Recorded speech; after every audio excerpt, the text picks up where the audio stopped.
कल हमने त्रिकोणमिति फलनों के एंगल्स पे मान पढ़ लिए थे और आज हम नेक्स्ट टॉपिक देख रहे हैं त्रिकोणमिति फलनों के प्रांत और परिसर। अपना टॉपिक है त्रिकोणमिति फलनों के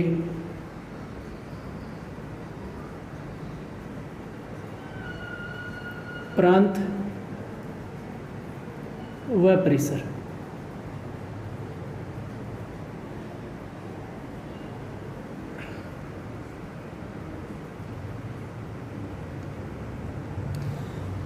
सबसे पहले हम एक शब्द है प्रांत,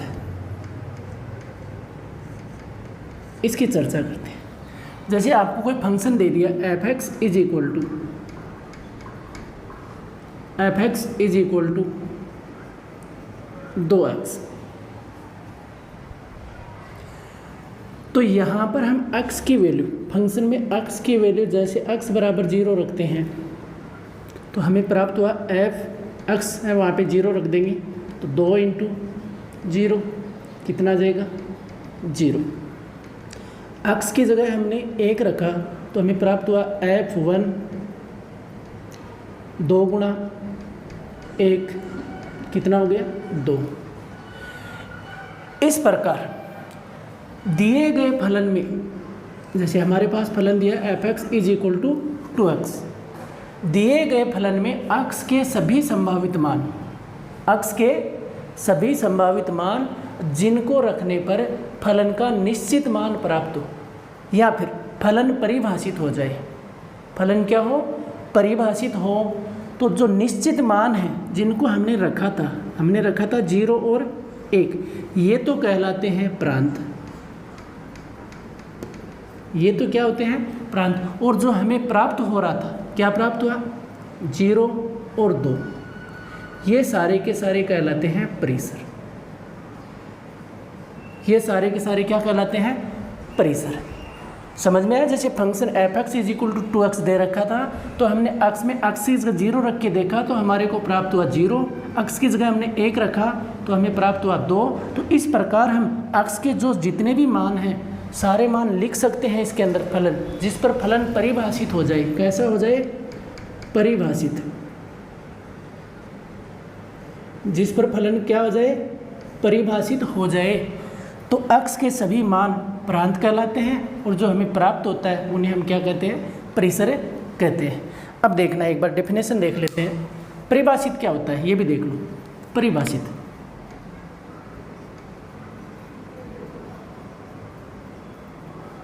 एक होता है परिभाषित और एक होता है अपरिभाषित। अगर आपको अपरिभाषित समझ में आ गया तो परिभाषित अपने आप ही आ जाएगा। अपरिभाषित का मतलब है अगर हम फलन के अंदर x की वैल्यू रखें, x के मान रखें और हमारे पास काल्पनिक संख्या आ जाए, काल्पनिक संख्या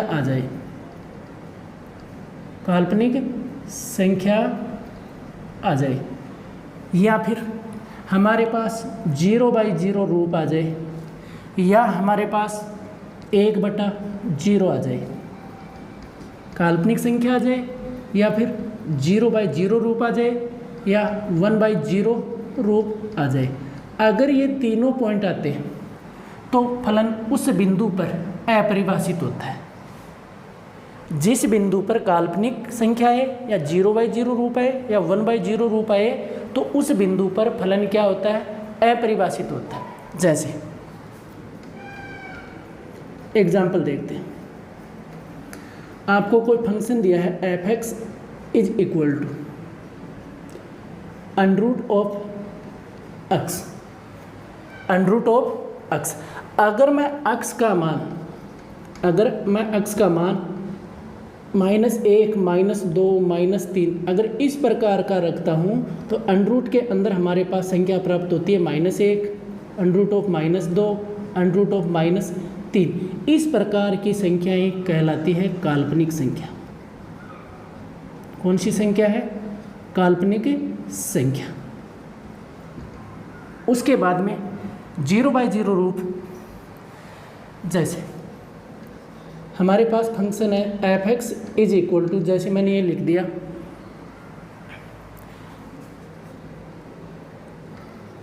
एक्स स्क्वायर माइनस 1 और एक्स क्यूब माइनस 1।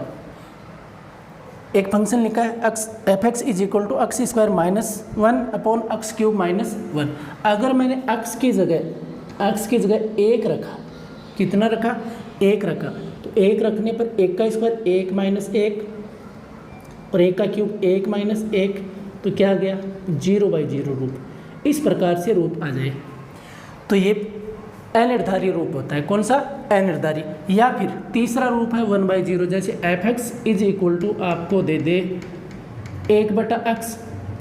अगर मैं x की जगह 0 रख दूँ, x बराबर 0 रख दूँ, तो ये आ जाएगा 1/0। अर्थात F X is equal to 1/x, x बराबर 0 पर अपरिभाषित है। F X is equal to X square minus 1 upon X cube minus 1। अगर मैं यहाँ पे x का मान 1 रख दूँ तो ये कौन सा रूप आ जाएगा? 0/0 रूप आ जाएगा। अगर F X is equal to √x दिया है और x का मान मैं 0 से छोटी संख्याएँ रख दूँ, 0 से छोटी संख्या -1 -2 -3 आगे तक, तो इस पर क्या प्राप्त होगा? √(-1), √(-2), √(-3). तो ये कौन सा हो जाएगा? काल्पनिक संख्या। इनके अलावा जो भी मान प्राप्त होते हैं वो सारे के सारे मान कैसे होते हैं? परिभाषित। इन 3 रूप के अलावा जो भी हमें प्राप्त होगा वो सारे के सारे मान क्या होंगे? परिभाषित। तो अब हम देखते हैं त्रिकोणमिति फलनों के प्रांत और परिसर। ये प्रांत परिसर समझ में आ गया होगा।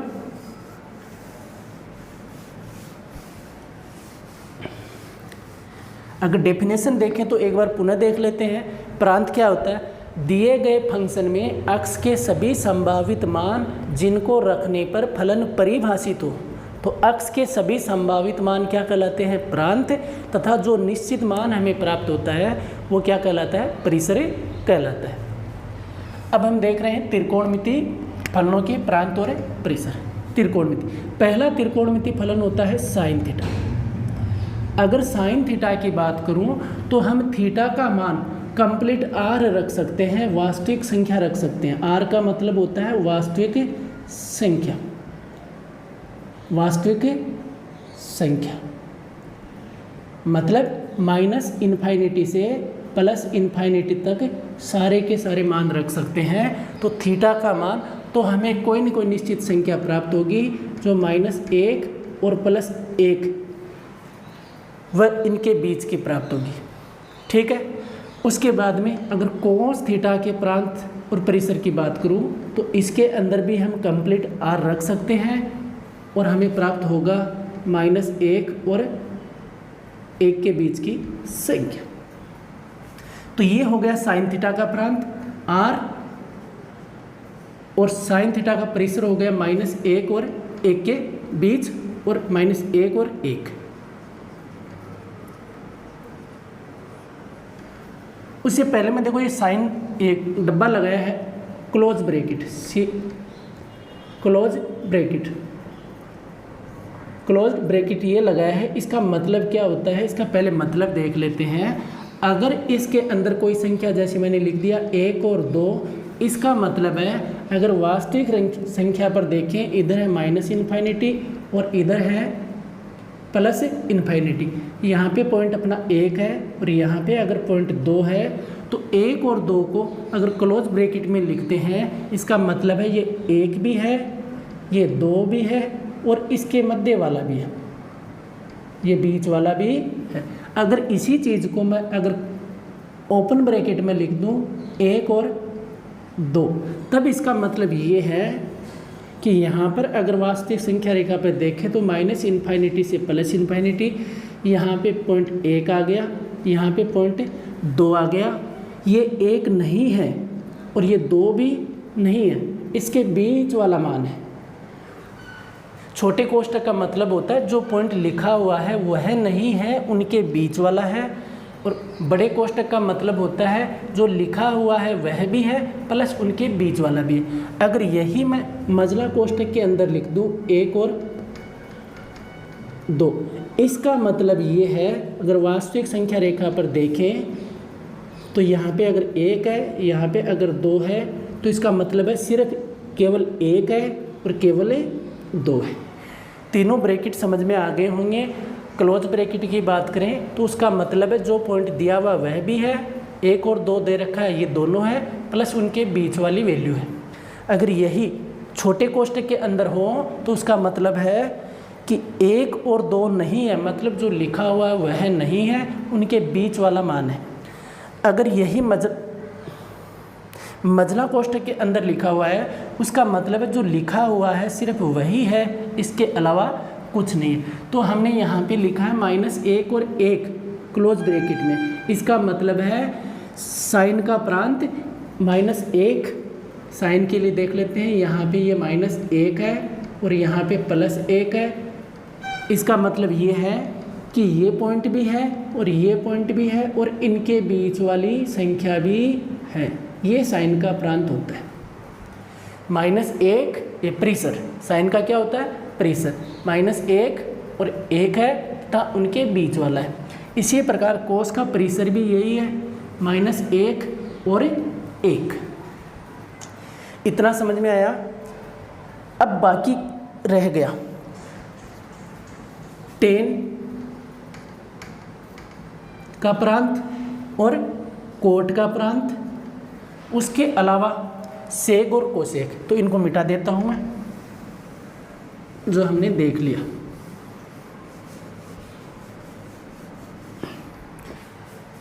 अगर tan थीटा की बात करें तो हम इसमें क्या लिख सकते हैं, tan थीटा का मतलब होता है साइन थीटा बटे कोस थीटा। अगर कोस थीटा का मान 0 हो जाए तो वो पॉइंट हम नहीं रख सकते। इसमें कौन से पॉइंट नहीं रख सकते, कोस थीटा का मान जिस पॉइंट पर 0 हो रहा है वह पॉइंट हम यहाँ पे नहीं रख सकते। कोस थीटा किस पे 0 होता है, कोस थीटा बराबर 0 होता है यदि, कोस थीटा बराबर 0 होता है यदि थीटा का मान 2n+1 π/2 टाइप से हो। कोस थीटा का मान 0 कब होता है, जब थीटा का मान 2n+1 π/2। n का मान अगर मैं जैसे 0 रखूं तो क्या आ जाएगा, n बराबर 0 रखूं तो थीटा बराबर आ जाएगा π/2। n का मान अगर मैं 1 रखूं, n बराबर मैं 1 रखूं तो 2 एकम 2, 2 और 1 3, तो क्या आ जाएगा, थीटा बराबर 3π/2। तो इस प्रकार से ये मान, इन मानों पर क्या होगा, कोस थीटा 0 होगा। कोस थीटा 0 होने का मतलब बट्टे में 0 आ जाएगा, तो इन मानों को हमें नहीं रखना है। तो क्या आ जाएगा, कंप्लीट r ही होता है, पूरी वास्तविक संख्या ही होती है, उनमें से ये वैल्यू हट जाएंगी। कौन सी, 2n+1 π/2, ये मान हट जाएंगे। कौन से मान हट जाएंगे, 2n+1 π/2, और हमें प्राप्त क्या होगा, हमें प्राप्त होगा -∞ से +∞, अर्थात हमें प्राप्त होगा कंप्लीट r। क्या प्राप्त होगा, कंप्लीट r। इसी प्रकार कोट थीटा की बात करूं तो हम सारे के सारे मान रख सकते हैं, लेकिन कोट थीटा को देखते हैं। कोट थीटा का मतलब होता है साइन थीटा, कोस थीटा बटे साइन थीटा, अर्थात वो मान नहीं रख सकते जिन पर साइन थीटा का मान क्या हो, 0 हो। साइन थीटा का मान 0 कब होता है, साइन थीटा का मान 0 होता है जब थीटा का मान n π टाइप से हो, n π टाइप से हो। n का मान 0 रखा, इसको मतलब थीटा का मान आ गया 0 डिग्री, n का मान अगर 1 रखा तो थीटा का मान आ गया π, इस प्रकार से। तो कोट थीटा का प्रांत r ही होता है, लेकिन उसमें से कुछ कम करना है। क्या कम करना है, n π, जिन पर साइन थीटा क्या हो, 0 हो, उनको कम करना है। और हमें प्राप्त वही होगा -∞ से +∞, और इसे हम बोल सकते हैं r। क्या बोल सकते हैं, r। अब हमारे पास बच गए 2 मान और, प्रांत और परिसर के लिए साइन का हो गया, कोस का हो गया, टेन का हो गया, कोट का हो गया। कोसेक और